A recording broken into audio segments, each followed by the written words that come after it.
taking risks possibly be good for your kids? Hi, my name's Mel.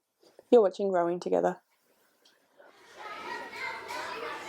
Today we're going to talk about risk taking and how it's actually really important for your children to learn how to take risks and to have risky play as part of their experiences. I know that we're all kind of scared for our kids and we don't want our kids to get hurt or something worse, but not giving them opportunities to experience risk and to problem solve and manage that risk is actually not that good for them either. It's really important that children learn how to take risks and how to experience and deal with risks, because in our lives there are a lot of risky things. Crossing the road is pretty risky. Driving a car is pretty risky. Being a parent is pretty risky. We make decisions all the time in our adult lives that involve us managing and dealing with risk. It's important that you give your children the skills to know how to do that. And the way that you do that is through risky play. Now, obviously, it doesn't mean that you pay no attention to what's happening and put them in a position where they could fall off a cliff. You manage the risk for them so that they can learn to manage the risk for themselves. Think about a playground. Yes, most playgrounds these days have got softball or sand or pine bark underneath all of the equipment that they could fall off or fly off of. That is a way of ensuring that any kind of injury that the children sustain is not going to be bad. At worst, they'll break a bone, as opposed to getting some kind of concussion or brain damage or something like that. But you'll notice that that doesn't stop them from putting in really tall towers or really long slides or really high swings. And that's because those things are actually really important for children to develop their understanding of risk and ability to risk manage. So even though they are protected from huge injury, they're still having to look around their situation and problem solve and make guesses and make assumptions and take those risks when they're in their play, because they could still get a sore knee or sprain an ankle or at worst break an arm. Realistically, as hard as that would be for your child, it's not the worst thing that could happen to them. So it's a risk that's worth taking because the benefits of them learning how to deal with that, of learning how to make that judgment, of how to assess whether they can jump that far or whether they can climb that high, whether they can hang on that tight. Those are really important assessments and cognitive development that they need to have to be able to grow up with a sense of being able to manage their surroundings, of being able to make those decisions that you just automatically make when you have learned how to drive a car and you are deciding whether or not to turn just now, whether or not to take that spot in the roundabout. All of those things you do on an instinctual level, and it's because you are able to grow up thinking about risk management and being able to assess whether or not you would be able to cut across that line of children as they were walking without bumping into them, or whether you could run and jump over that rock without tripping on it and falling over. So it's actually kind of important that they occasionally trip and fall over, because that adds to their ability to actually make those assessments.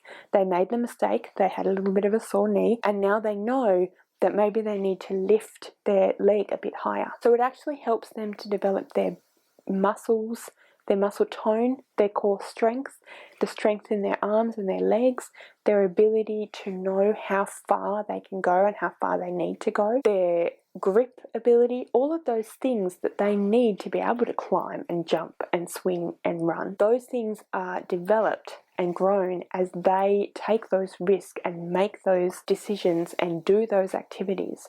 So not only are they developing their cognitive risk-taking abilities, they're also developing their muscle mass and flexibility and muscle tone and core strength, which are all really important physical attributes that they need throughout their lives. Making mistakes, as you all know, are things that help us to learn, and it's the same physically. Making physical mistakes with our bodies when we trip or fall off something or bump ourselves on the coffee table. All of those things are mistakes that we make with our physical body. And the more we make those mistakes as young children, and the more we learn to make judgments around the situations that we find ourselves, the physical situations, the more we develop our spatial awareness and understanding of what is around us and how far away things are from us and how long that drop is,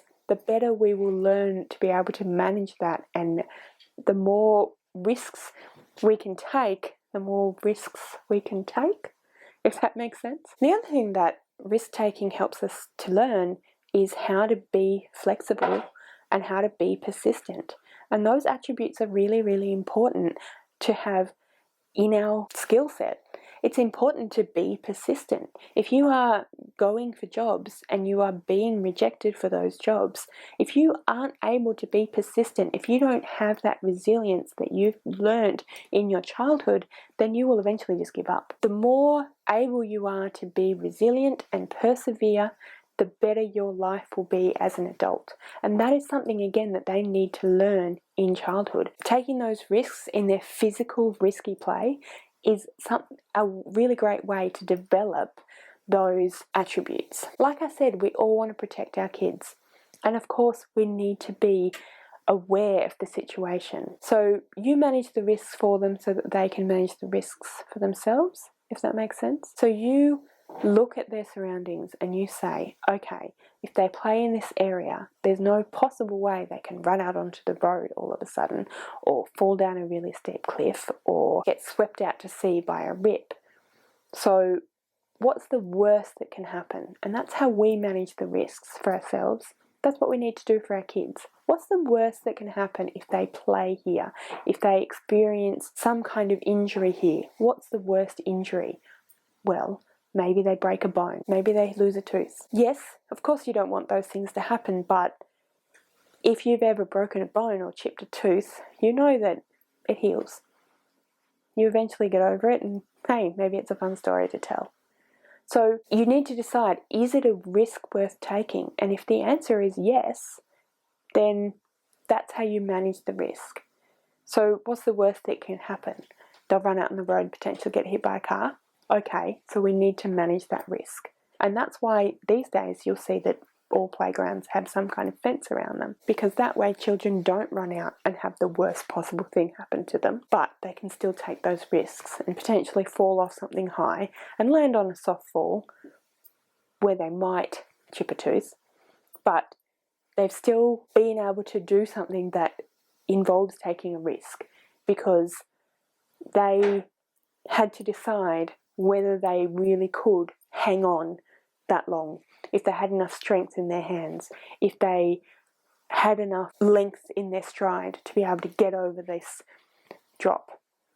And if the answer is no, then they'll have a sore knee. So you manage the risk so that you know what the worst thing that can happen to them is. You make it so the worst thing that can happen to them isn't going to happen to them, or so that the worst thing that could happen to them is actually not that bad.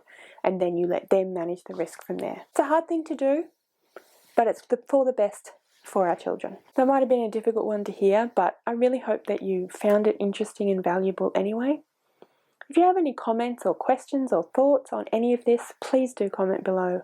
I'd love to have a chat with you about that. All of my social media information is also in the description below. So if you want to talk with me further about this on Twitter or Instagram, please go and find me there. Thank you so much for watching. Like I said, I really hope you enjoyed this video. If you did, please give me a thumbs up. Don't forget to subscribe to my channel. I'll see you later.